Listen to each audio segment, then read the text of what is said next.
சிறிகன விரத்தால் கூந்தலை எங்கே சூரிய நிலவை ஆனது எங்கே என் மனமென்று போனது எங்கே மன்மதனே ஒன்றது எங்கே கண்ணத்தை தொட்டால் கந்தன் கொட்டும் வெட்டத்தை தொட்டால் குங்கும கொட்டும் புன்னகை பட்டால் மல்லிகை முட்டும் பார்த்தால் பரவம் முச்சமுட்டும் காலடி மூலிகை கம்பன் கேட்டது அம்மம்மா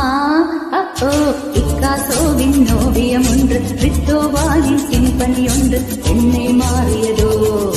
அந்த புறத்தின் மகராணி ஓ ஓ அந்த புறத்தின் மகராணியோ